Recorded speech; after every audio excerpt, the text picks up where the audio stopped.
Pessoal, bom dia! Estamos começando o nosso segundo semestre, depois dessas longas férias aí que a gente teve, né? E a gente vai ter agora a nossa última aula relacionada à parte de eletrostática.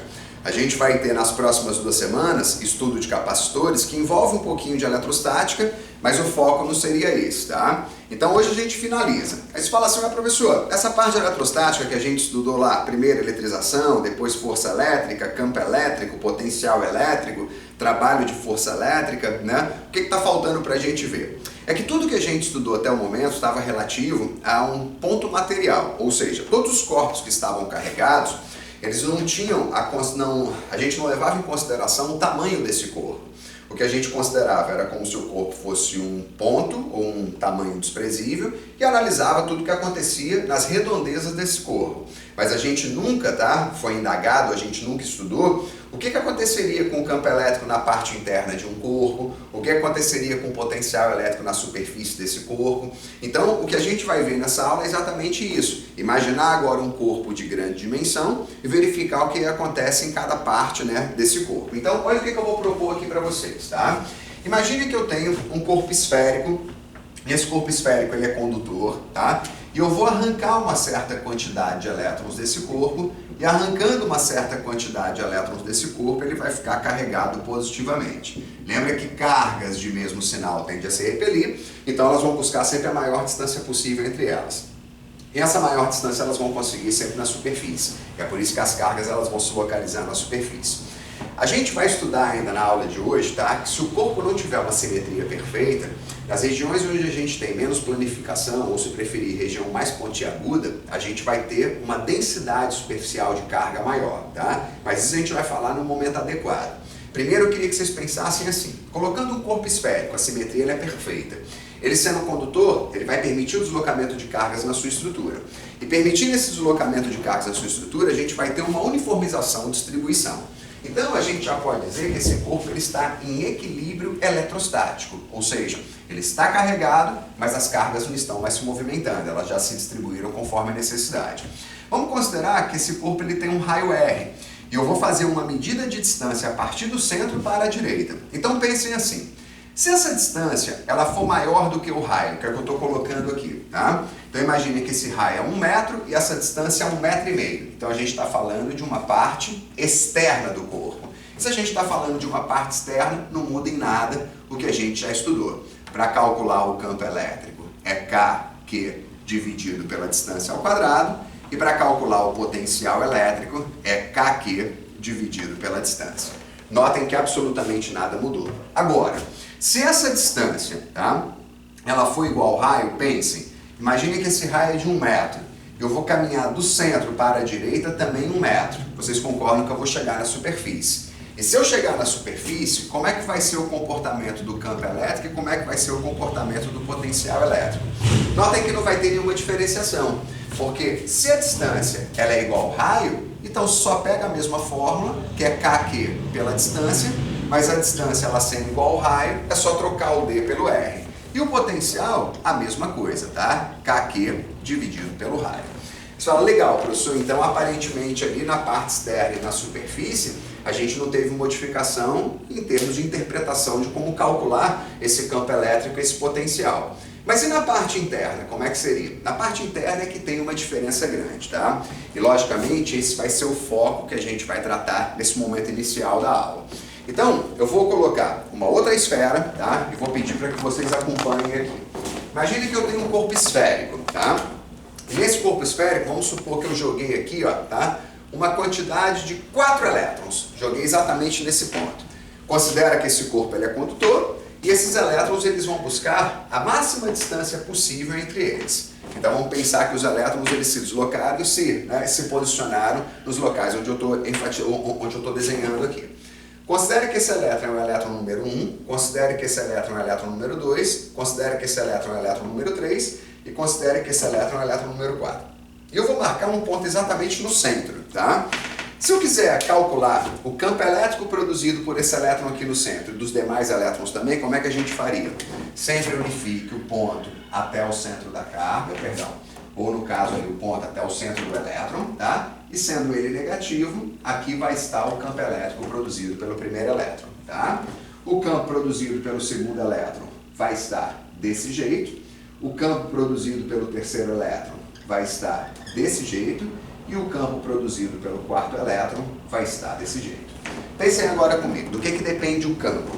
O campo ele depende do meio, tá? E aqui é o mesmo meio. Depende do valor da carga, e todo elétron tem a mesma carga, que é 1,6 vezes 10 a menos 19, e depende da distância. A gente está falando de uma esfera e marcamos o ponto central, é exatamente o raio dessa esfera. Ou seja, se esse vetor vale 50, esse aqui vale 50, esse aqui vale 50, esse aqui vale 50.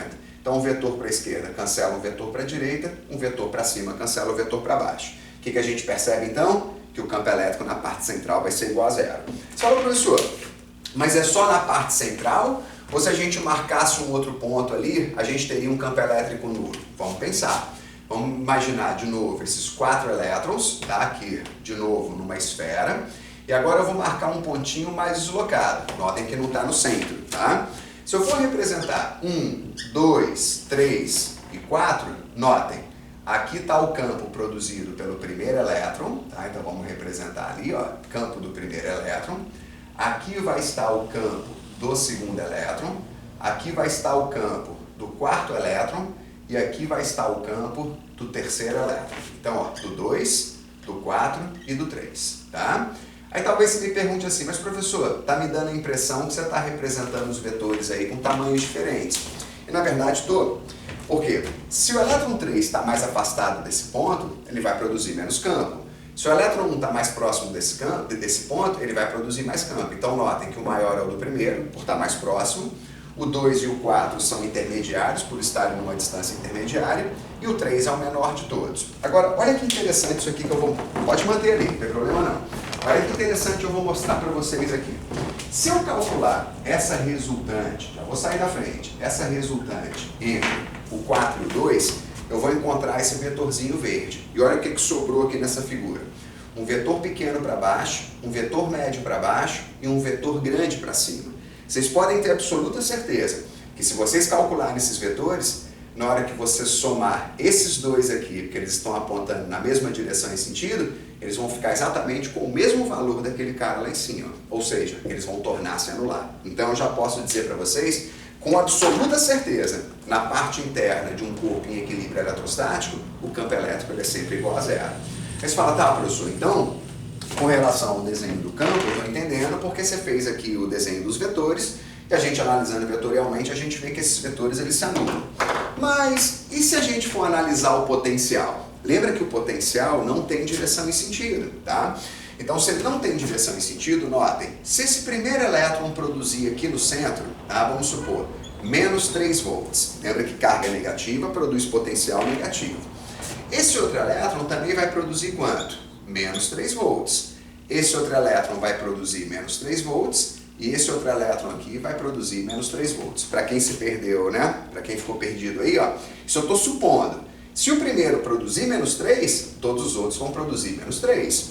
Se o primeiro produzir menos 18, todos os outros vão produzir menos 18. Agora vocês lembram que o potencial que vai ter ali no centro é o somatório dos potenciais individuais, porque como isso não tem direção e sentido, então se um produzir menos 3, o outro menos 3, o outro menos 3 e o outro menos 3, o potencial que foi produzido no centro é de menos 12 volts. Então notem que o campo é igual a zero na parte interna, mas o potencial ele não é igual a zero na parte interna. Aí você fala assim, beleza, professor, mas por exemplo, se eu pegar, não um ponto central, se a gente pegar um ponto deslocado aqui, quanto é que vai ser o potencial? Então, vamos imaginar, tá? Se no centro esses elétrons estão produzindo menos 12 volts, em qualquer outro ponto na parte interna, ele vai ter que produzir menos 12 também. Você falou, mas peraí, você está falando que não existe campo na parte interna, né? E agora você está dizendo que se tiver um potencial produzido por esses elétrons em um ponto na parte interna, como aqui no centro, se aqui for menos 12, em qualquer outro ponto vai ser menos 12? Exatamente isso. Tá, mas da onde você está tirando essa conclusão? Eu não sei se vocês lembram, tá? Que a gente tem essa formulazinha aqui que é o EDU, né? E lembra que o U é diferença de potencial. Aqui dentro, eu te pergunto, tem campo elétrico? Não. Então, se aqui dentro não tem campo elétrico, significa que não pode ter diferença de potencial aqui dentro. E se não tem diferença de potencial, vocês concordam que isso aqui é menos 12, aqui tem que ser menos 12, aqui tem que ser menos 12, aqui tem que ser menos 12. Não vai ter diferença de potencial. Ok. Então o potencial ele se mantém constante ali dentro. Outra maneira de vocês enxergarem isso. Lembra que eu expliquei para vocês, né, com uma certa insistência ao longo das aulas aí, o que a gente chama de linhas de força. E lembra que essas linhas de força elas traziam 5 informações para a gente. Primeiro, sai da positiva e entra na negativa. O número de linhas que o autor vai desenhar é proporcional ao valor da carga. A proximidade dessas linhas é proporcional à intensidade do campo. Se você quiser representar o vetor campo elétrico, ele vai estar sempre tangenciando essas linhas de força. E a última informação é que quando a gente se desloca a favor das linhas de força, o potencial elétrico diminui. Quando a gente se desloca contrário a essas linhas de força, o potencial elétrico aumenta. E se a gente faz um deslocamento perpendicular a essas linhas de força, não pode mudar o potencial, porque linhas perpendiculares às linhas de força é o que a gente chama de superfície equipotencial. Então olha só como é importante vocês entenderem aqui. As linhas de força, ela não é formada, ou as linhas não são formadas pela junção dos infinitos vetores de campo elétrico resultante que a gente tem na região. Se aqui dentro não existe campo elétrico, significa que aqui dentro não tem linhas de força.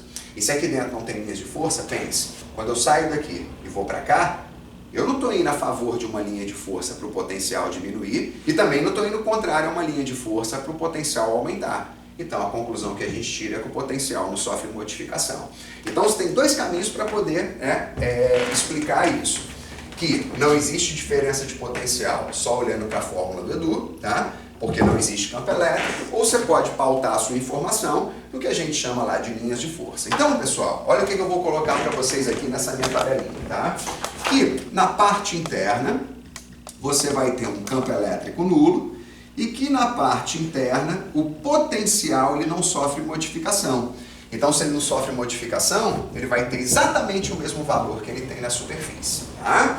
O que é muito importante para a gente aqui é perceber que qualquer corpo, tá, condutor que esteja em equilíbrio eletrostático, o campo elétrico na sua parte interna vai ser sempre igual a zero. E se o campo elétrico é igual a zero, nunca haverá diferença de potencial. Você fala, legal, professor. Agora, o que a gente faz com essas informações? No que isso aí pode nos ajudar? Deixa eu pegar umas canetas aqui. O que isso pode, né, nos dar aí uma interpretação para algumas coisas que a gente observa aí no cotidiano? Muito bem, pessoal. Vocês já devem ter escutado falar, tá, que quando você está, né, numa tempestade, dizem que um dos melhores locais para a gente ficar, ou um dos locais mais protegidos, é dentro de um carro, né? E muita gente faz a associação com o carro pensando que tem a ver com o fato do pneu do carro ser de borracha, ser um material isolante e tudo mais. Já vou te dizer que não é isso, tá? Olha por quê. Na nossa primeira aula, eu comentei com vocês assim, existem materiais condutores e existem materiais isolantes, tá? Todo material que ele é isolante até determinada tensão. Você fala, como é que é isso, professor? Pensa lá. Se eu coloco, tá, uma placa aqui carregada positivamente e coloco aqui uma placa carregada negativamente. Olha o pensamento que legal, tá? Se eu tiver pouca carga, eu vou ter pouco potencial aqui, tá? Então vamos supor que aqui tem mais 5 volts e aqui tem a menos 5 volts. Qual é a diferença de potencial que a gente tem aqui? É 10. Vocês entendem que essa carga positiva ela está atraindo essa carga negativa. Como esse material que existe aqui, vamos pensar que é o ar, e o ar é isolante, esse elétron não vai conseguir sair para aquela placa. Por quê? Porque o ar não permite isso. Agora, se eu chegar e aumentar bastante o acúmulo de carga aqui, ó, a gente vai aumentar o potencial tipo para 500 volts. E aumentando bastante o acúmulo de carga aqui, a gente vai aumentar isso para menos 500. Te pergunto, a diferença de potencial agora não é 1000 volts? Isso significa que tem muita carga para poder atrair esses elétrons. A atração, ela se torna tão forte, mas tão forte, que não tem material que consiga isolar. Esse elétron vai pular dessa placa e vai para lá. Então o que eu estou querendo dizer para vocês? Que existem materiais que dificultam o deslocamento de cargas, que é o que a gente chama de material isolante.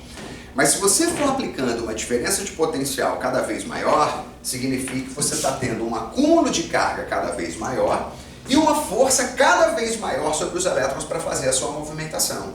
Então, é o que eu disse lá para vocês. Os materiais que são isolantes, todos eles são isolantes até determinada tensão. Porque na hora que extrapola uma certa tensão, não tem material que consiga coibir isso. Então um exemplo aqui para vocês. Vocês sabem que o chinelo havaiano isola tranquilamente 110 volts. Mas não é porque você está com chinelo havaiana que você poderia tocar numa linha de transmissão de 650 mil volts. Porque, tendo muita diferença de potencial, aquele chinelinho não consegue fazer esse isolamento, tá? Então, galera, olha o que a gente pode imaginar, tá? Pensem que tem uma nuvem aqui, e essa nuvem, ela está com um acúmulo de carga bem grande, tá bom? Na parte de baixo, vamos considerar que ela é negativa, tá? E a gente vai ter aqui, ó, uma estrutura. Vamos pensar que isso aqui, ó, represente, tá, um carro, ok? Aqui as suas rodas de borracha. Vamos pensar lá agora comigo. Quando eu falo que uma nuvem acumulou carga, tá, e dizer que ela adquire um potencial de menos 100 milhões de volts, eu não estou fugindo da realidade, tá? Isso não está tão errado, porque a nuvem é um corpo muito grandioso. Então vocês entendem que aqui existe uma camada de ar, mas essa camada ela é isolante. Mas é isolante até determinada tensão. Porque se eu não imaginar nenhum processo de indução aqui no chão, que seria, né, empurrar os elétrons para baixo, deixar a superfície aqui do chão positiva, vamos pensar que ali tem zero. Vocês entendem que a diferença de potencial aqui vai ser de 100 milhões de volts. Tem tanta diferença de potencial que o ar não consegue mais isolar isso. Então vai existir uma descarga de elétrons da nuvem para o chão. E vamos supor que esses elétrons atingiram um carro. O carro é um material condutor. E se é um material condutor, o que a gente já pode pensar? Que na parte interna não vai existir diferença de potencial. Então, se cair um raio aqui, tá? E vamos supor que na parte interna do carro, aqui nesse ponto, a gente tenha menos 500 volts.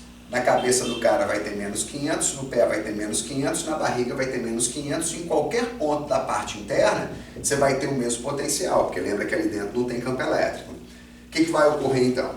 Uma pessoa, para receber uma descarga elétrica, ela precisa ser percorrida por corrente. Mas lembra que a corrente ela vai sempre da região de maior potencial para de menor potencial. Se aqui dentro não tem diferença de potencial, a corrente nunca vai passar aqui por dentro. A corrente ela vai passar pela lateral do carro, pela parte externa do carro. Professor, e o fato do pneu ser de borracha? Não interfere em nada. Na hora que o raio cair, já pode ter certeza que quase tudo das cargas que entraram no carro já vão escoar pelo pneu. Você fala, pois é, mas eu achei que não escoasse. Usa a lógica. Se 100 milhões de volts rompeu, tá, o isolamento de quilômetros de ar, por que não romperia o isolamento de 10 centímetros de pneu? Então isso não tem sentido. Na hora que isso aqui cair, já vai escoar basicamente tudo pelo pneu. A pessoa está protegida, não tem nada a ver com o pneu. Ela está protegida pelo fato da estrutura ser condutora. Que aí dentro não tem campo elétrico, e não tendo campo elétrico, não vai ter diferença de potencial. Isso é o que a gente chama de gaiola de Faraday, tá? Qualquer estrutura condutora, ela faz uma proteção adequada, tá, de descargas elétricas de grande magnitude. Se a gente pegar, por exemplo, aquelas situações que a gente vê às vezes em filmes antigos, lembra lá daqueles guerreiros que tinham aquelas armaduras metálicas e não sei o que mais? Se você botar uma roupinha daquela, você pode ir para qualquer local, porque se cair um raio em cima de você, você está ali absolutamente protegido. Porque pelo fato da estrutura ser toda metálica, significa que você está dentro de uma gaiola de Faraday, tá? Na hora que isso cair, essa corrente vai passar pela parte externa e vai escoar para o chão. Você fala, pô, professor, então isso é uma coisa interessante, né? É interessante, mas tem uma coisa mais legal ainda, tá? Porque vocês sabem que uma onda eletromagnética, ela é um pulso elétrico associado a um pulso magnético. Então, se vocês lembrarem lá da física D, você sabe que vai ter um pulso elétrico e vai ter um pulso magnético perpendicular. Onde esses pulsos eles são diretamente ligados um ao outro. Quando o pulso elétrico cessar, vai cessar o pulso magnético e vice-versa. Então, o que a gente pode observar numa onda eletromagnética, tá? Que ela vai ter sempre a conjugação de uma onda magnética associada a uma onda elétrica. Se a gente sabe que na parte interna de qualquer material condutor a gente tem um campo elétrico nulo, tenta agora raciocinar, tá? Por que o celular ele funciona dentro do carro? Ah, professor, mas eu não estou entendendo nem a pergunta. Olha só, o celular ele funciona através de uma onda eletromagnética, tá? E eu falei para vocês que dentro do carro não existe campo elétrico. Então, se eu matar a parte elétrica dessa onda eletromagnética do celular, eu teoricamente estaria matando a onda, então o celular não poderia funcionar. Então, como é que o celular funciona dentro do carro? Porque o carro não é uma estrutura absolutamente fechada. Quando você pensa no vidro, o vidro não é material condutor. Então essa onda eletromagnética, ela atravessa esses orifícios que tem no carro, tá? Como se não tivesse nenhuma barreira metálica. Então é por isso que você consegue ter o celular funcionando ali dentro. Agora, se eu revestisse o meu carro, tá? Com uma estrutura metálica, ou com uma tela metálica nas janelas, para que você tivesse materiais condutores embaixo, em cima e nas laterais, você teria dificuldade para receber esse sinal. Você fala, mas por que eu teria dificuldade e não, eu teria certeza que eu não vou receber esse sinal? Que vai depender das aberturas que você tiver nessas telas metálicas que você colocar lá no vidro. Um exemplo aqui para vocês, tá? Vocês sabem que a onda eletromagnética, você pode, né, considerar que a velocidade dela no ar é praticamente igual à velocidade no vácuo. Então a velocidade ela é constante. Vocês entendem que quanto maior a frequência, menor será o comprimento de onda. E eu costumo chamar que esse comprimento de onda, ele funciona como se fosse o tamanho da onda. Então deixa eu traduzir isso aqui para vocês. Uma onda de baixa frequência vai ter grande comprimento de onda. Então na hora que essa onda estiver chegando numa tela metálica, e essa tela metálica tiver aberturas pequenas, e o comprimento de onda for muito grande, ele não consegue atravessar essa tela metálica. O campo magnético ali ele vai ser barrado, perdão, o campo elétrico vai ser barrado, aniquilando a onda, tá? Agora, se você tiver uma onda de alta frequência, o comprimento de onda ele vai ser pequeno. E se o comprimento de onda é pequeno, ele vai conseguir atravessar pequenos orifícios. Então ele vai conseguir entrar no carro. Então deixa eu tentar colocar um exemplo aqui bem prático para vocês, tá? Imagine que eu revesti o meu corpo todo com uma tela metálica, tá? Então embaixo, em cima, em volta do meu corpo, essa tela metálica ela tem aberturas mais ou menos dessa dimensão, da dimensão de um grão de feijão, tá? Se chegar radiações de baixa frequência, o comprimento de onda vai ser grande. O comprimento de onda grande não consegue atravessar esse orifício do tamanho de um grão de feijão. Eu não vou receber essa onda ali dentro, tá? Mas se essa onda tiver alta frequência, o comprimento de onda vai ser pequenininho. Ele vai conseguir atravessar esse orifício com bastante tranquilidade. Então ele vai conseguir chegar na parte interna. Na sua casa você tem uma gaiola de Faraday, que seria um forno de micro-ondas. Já perceberam que o forno de micro-ondas ele é todo metálico, pelo menos na parte interna. E na porta existe uma tela metálica com furinhos bem pequenininhos. Muitas vezes quando a gente coloca algum alimento ali dentro, que a gente vai observar, tá quase cozido. Aí você está olhando ali pela porta, né? Que é uma coisa que eu não indico, ficar próximo do micro-ondas quando ele está funcionando, porque às vezes pode ter vazamento de radiação. Então é aquela história, tá? Você está com a cara ali. Ah, professor, estou vendo ali, o alimento está sendo cozido. Mas a radiação ela não está atingindo o seu olho. Por que que isso não está acontecendo? Porque ali tem uma coisa que a gente tem que considerar. A luz, ela é uma radiação eletromagnética, tá? E olha só, e o micro-ondas também é uma radiação eletromagnética. Então eu te pergunto, por que que a luz visível consegue passar por aquela telinha? Porque senão você não estaria vendo o objeto, né? Você lembra que a luz ela vai bater no objeto, vai ser refletida e vai vir em direção dos seus olhos. Por que que a luz visível está chegando nos seus olhos, mas a micro-onda não está chegando no seu olho? Ah, professor, mas como é que eu sei que a micro-onda não está chegando no meu olho? Se o micro-onda estivesse chegando, a micro-onda estivesse chegando no seu olho, ela iria excitar as moléculas de água do seu olho e iria começar a fazer a água que tem no seu olho entrar em ebulição, tá? Logicamente você sofreu um dano. Então vamos compreender qual é a lógica, tá? Uma onda, tá, de micro-ondas, ela tem aproximadamente 2,45 vezes 10 na 9 Hz. Essa é a frequência da micro-onda, tá? A frequência da luz visível, ela vai de aproximadamente 4,5 até 7,5 vezes 10 na 14 Hz. Olha agora o que você tem que pensar, tá? Concordam que a luz visível, ela tem uma frequência muito maior do que a frequência da micro-onda? Então, se ela tem uma frequência muito maior, olha o que eu falei, o comprimento de onda é muito pequenininho. Então a luz visível tem um comprimento de onda pequeniníssimo e o comprimento de onda desse cara já é relativamente grande se comparado com aquilo ali. Então olha só que interessante, tá? A luz visível, por ter pequeniníssimo comprimento de onda, consegue atravessar aqueles pequenos orifícios da tela metálica que tem na porta do seu micro-onda. Por quê? Porque ela tem alta frequência. Mas a micro-onda, como não tem alta frequência, o comprimento de onda vai ser grande. E se o comprimento de onda é grande, ele não vai conseguir atravessar aqueles pequenos orifícios que a gente tem ali. Isso explica então por que seu olho não vai ser cozido quando você estiver olhando algum alimento ali dentro. E por que você consegue ver. Então, recapitulando. Luz visível, alta frequência, pequeno comprimento de onda, atravessa o orifício daquela tela metálica. Micro-ondas não tem uma frequência tão acentuada, então significa que o comprimento de onda vai ser acentuado e ele não consegue atravessar aquilo ali. Então, olha que legal, essas estruturas metálicas, né, que são chamadas de gaiola de Faraday, elas têm dois fatores interessantes. Primeiro, pode te proteger de uma descarga elétrica, né? E segundo, ela pode coibir a saída ou a entrada de ondas eletromagnéticas. Quer ver um outro exemplo muito legal? Já devem ter percebido pessoas que entram no elevador falando com o celular, né? E quando você está no elevador falando, dá a impressão de que a pessoa não consegue falar direito. E é de verdade, porque o elevador é uma estrutura metálica. Você está dentro de uma gaiola de Faraday. Sabe por onde o sinal está passando? Pelas frestas que tem na porta. Então aquilo ali inibe boa parte do sinal que está entrando. É por isso que você tem dificuldade de falar, tá? Então, pessoal, a explicação sobre a proteção que estruturas metálicas nos dão de descargas elétricas está associada ao fato de não ter campo elétrico ali dentro e, portanto, não ter diferença de potencial. E o fato de proteger de entradas e saídas de ondas eletromagnéticas está associado ao comprimento de onda e o tamanho das aberturas que a gente tem, tá? Então, para a gente finalizar essa aula, agora a gente precisa abordar um último ponto. O que seria esse último ponto? É o que a gente chama de poder das pontas. Então, vou mostrar para vocês aqui uma situação, tá? Talvez isso seja uma novidade para vocês, mas quando a gente fala, tá, de poder das pontas, olha só que legal um fenômeno que foi observado. Quando você pega um corpo simétrico, eu falei para vocês que a distribuição de carga ela vai ser simétrica também. Mas quando você pega um corpo assimétrico, vamos supor que a gente tem isso aqui, ó, há uma região pontiaguda, olha que interessante. Se eu jogar uma certa quantidade de elétrons aqui, olha o que a gente vai observar. Que uma certa quantidade de elétrons vai se acumular aqui, mas a concentração de elétrons na região pontiaguda ela vai ser maior, tá?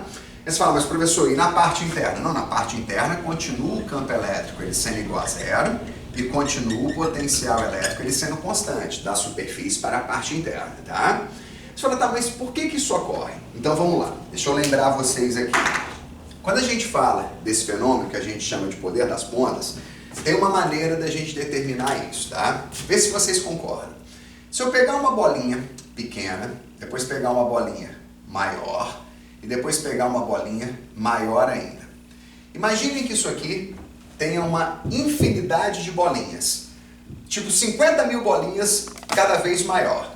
Vocês entendem que se eu juntar essas bolinhas, o que eu estou formando aqui, ó, tá? É uma coisa muito parecida com uma estrutura pontiaguda. Pensa que eu fiz isso aqui, tá? Eu juntei infinitas bolinhas. E essas infinitas bolinhas, sempre de tamanhos diferentes, ela vai formar uma região pontiaguda. Então, para a gente entender isso direitinho, pense em 3 bolinhas. Essas 3 bolinhas são metálicas, tá? Um corpo condutor. E elas foram encostadas para formar aqui, ó, como se fosse uma estrutura pontiaguda. É lógico que eu coloquei aqui em vermelho, é como se fosse uma aproximação dessa junção de infinitas bolinhas. Pense que essa aqui tem um raio R, pense que essa aqui tem um raio 2R e pense que essa aqui tem um raio 3R, tá? E agora eu fiz o seguinte, eu joguei aqui para dentro, ó, uma quantidade de carga de 12 microcoulombs. Quanto, professor? 12 microcoulombs. Na hora que eu jogar isso aí, o que eu falei para vocês? Pode pensar que isso aqui é negativo, tá? Eu joguei elétrons ali para dentro. Vocês entendem que essas cargas elas vão se distribuir, mas eu disse para vocês, tá? Que na região mais pontiaguda, a densidade de carga ela vai se tornar maior. Olha como é que eu vou provar isso para vocês. Vocês lembram que se a gente tem corpos metálicos, as cargas elas se distribuem proporcionais aos raios? Lembra disso? Lá na eletrização por contato a gente falou sobre isso. Então eu tenho 12 microcoulombs para serem divididos por 1 mais 2 mais 3, por 6 raios. Então significa que eu tenho 2 microcoulombs para cada raio, tá? O que eu consigo descobrir então? Se eu chamar isso aqui de esfera 1, essa de esfera 2 e essa de esfera 3, olha o que eu vou ter. Que a carga da esfera 1 é menos 2 microcoulombs, que a carga da esfera 2 vai ser menos 4 microcoulombs e que a carga da esfera 3 vai ser menos 6 microcoulombs. Professor, de onde você tirou isso? Olha lá, nós temos 12 micros para serem divididos por um raio, mais 2 raios, mais 3 raios. Então são 6 raios no total. Vai dar 2 micros para cada raio. Se essa tem um raio, a carga dela vai ser 2. Se aqui tem 2 raios, é 2 vezes 2. Se aqui tem 3 raios, é 3 vezes 2. Então tá ali. Agora, como é que a gente vai calcular a densidade superficial de carga? Olha o nome. Densidade superficial de carga. É a carga dividido pela área. Me ajuda aqui. A carga dessa primeira não é 2 micro? E como é que eu calculo a área desse cara? A área desse cara é 4πr ao quadrado. Concordam? Porque a área de uma esfera é isso. Então, se a gente for fazer o cálculo aqui, olha o que a gente tem. Menos 2 microcoulomb para 4πr ao quadrado. Vou deixar desse jeito, não vou manipular nada. Se eu for calcular agora a densidade superficial de carga da segunda, tá? Qual é a carga? Não é menos 4 microcoulomb, só que dividido pela área, que é o quê? 4πr ao quadrado. Mas aqui quanto é que vale o raio? Ah, vale 2r, professor. Legal, só que não pode esquecer que isso aqui é ao quadrado. Então, na hora que a gente fizer esse cálculo, olha no resultado que a gente vai chegar. A gente vai chegar em menos 1 microcoulomb, 4πr ao quadrado. Tudo bem para vocês? Então, ó, comparando uma coisa com a outra, tá?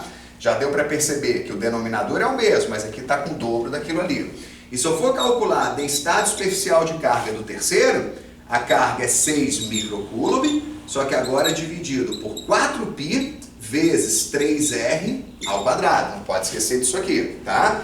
Então, na hora que a gente calcular isso aqui, isso vai dar 9, vai dar 2/3, então vai ser menos 0,67 microcoulomb dividido por 4πr ao quadrado, tá?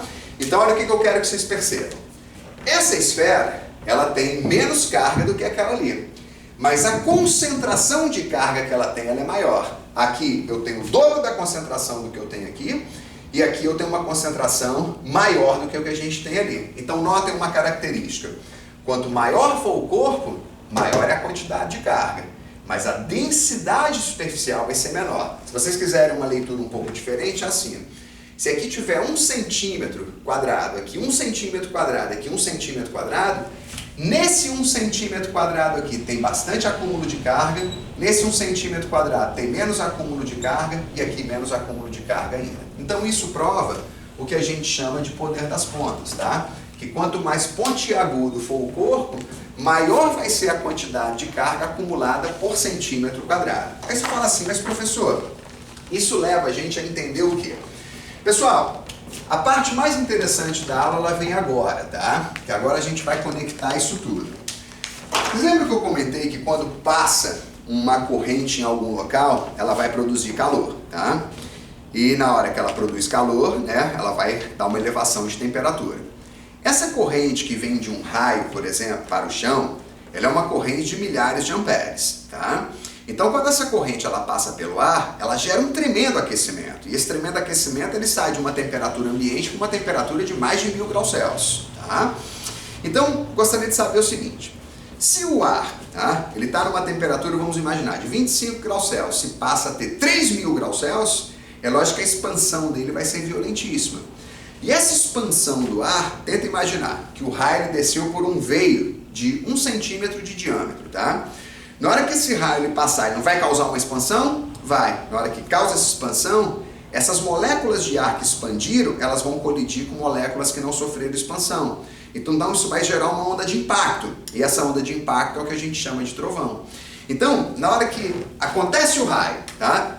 Por que você vê o raio instantaneamente? Porque o raio, na hora que passar pelo ar, ele vai causar um tremendo aquecimento, que vai botar o ar em incandescência. Qualquer corpo que supera uma temperatura de 2.500, 3.000 graus Celsius já está incandescente, tá? Então o que a gente já pode imaginar? Na hora que essa corrente ela passar pelo ar, ela vai gerar uma extrema expansão, tá? E detalhe, uma extrema expansão pelo extremo aquecimento e uma emissão de luz.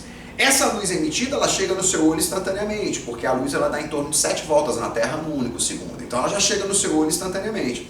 Mas o som demora 3 segundos para percorrer 1 quilômetro aproximadamente. Então olha que legal. O raio saiu da nuvem e atingiu o chão. A luminosidade já chegou no seu olho. Mas a expansão que foi causada devido a esse aquecimento produziu uma onda de impacto. E essa onda de impacto, que é o som, ela vai demorar para chegar no seu ouvido. É por isso que, tá? Quando a gente vê o raio, demora um bom tempo até a gente escutar o trovão. E uma coisa, o trovão normalmente não é um estampido, O trovão normalmente ele dá um primeiro impacto e depois ele vai reduzindo o som até você não escutar mais. Vamos entender por quê? Como o raio ele saiu lá de cima, olha lá, vamos supor que aqui está o raio, atingiu o chão, tá? Aqui está o chão. Vocês entendem que uma pessoa que estiver aqui, ela vai receber qual som primeiro? Das partes que estão próximas do ouvido dela.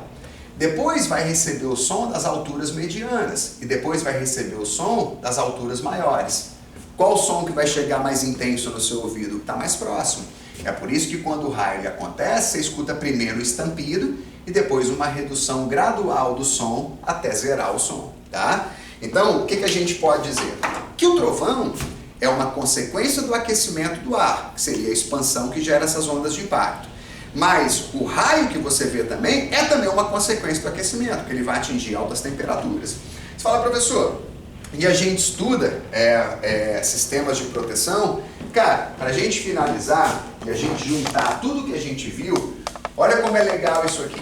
Se a gente quisesse projetar um para-raio, tá? Como é que a gente poderia projetar um para-raio? Primeiro, tá?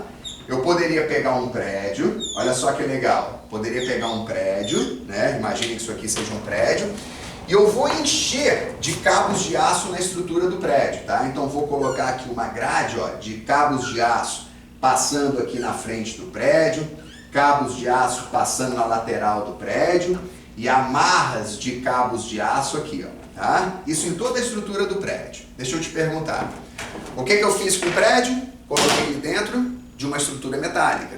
Então eu coloquei ele dentro de uma gaiola de Faraday. Qualquer raio que atingir esse cara vai dissipar essa energia pela parte externa e ela vai escoar para o chão, ou seja, o prédio está protegido. Outra maneira que a gente poderia proteger, colocar uma haste pontiaguda aqui em cima e ligar essa haste pontiaguda ao chão através de um cabo. Notem, se a nuvem ela tiver aqui com acúmulo de carga negativa, lembra que o ponto mais próximo dela vai ser o topo do prédio. Então aqui tem a maior chance de romper o isolamento. Porque romper uma camada de ar pequena é uma coisa, romper uma camada de ar maior já é mais difícil, né? Então o que vai ocorrer? Pelo fato disso aqui estar negativo, é empurrado os elétrons para o chão, tá? Isso aqui começa a se tornar positivo. Então deixa eu te perguntar, essas cargas positivas não vão atrair aquelas cargas negativas? Bom, não vão? E uma pergunta, sendo isso aqui pontiagudo, a quantidade de acúmulo de carga que a gente vai ter aqui não vai ser absurdamente grande pelo poder das pontas? Então aí é que tá. Você vai ter uma força de atração sobre esses elétrons muito maior para atingir essa região pontiaguda do que atingir aquilo ali. Isso é o que a gente chama de para-raio de Franklin, que ele é baseado no quê? No poder das pontas. E já essas amarras metálicas aqui é o que a gente chama de para-raio de Faraday, porque ele é baseado na teoria da gaiola de Faraday. Normalmente, né, você não precisa ter muito conhecimento na área, mas é lógico que acha que ela é muito mais barata, e é isso que a gente vê na maioria dos casos. Mas quando você tem estruturas onde precisa de muita proteção, tá, você normalmente faz proteção duplicada. Ou seja, se você fala de um hospital, se você fala de uma instalação militar, se você fala de fábrica de explosivos, normalmente você conjuga os dois para-raios, tá? O de Franklin, baseado no poder das pontas, e a gaiola de Faraday, né, que seria o para-raio de Faraday baseado nessa gaiola de Faraday. Beleza? Galera, então ótimo estudo para vocês. Semana que vem a gente retoma já com a parte de capacitores. Bom estudo. Tchau, tchau.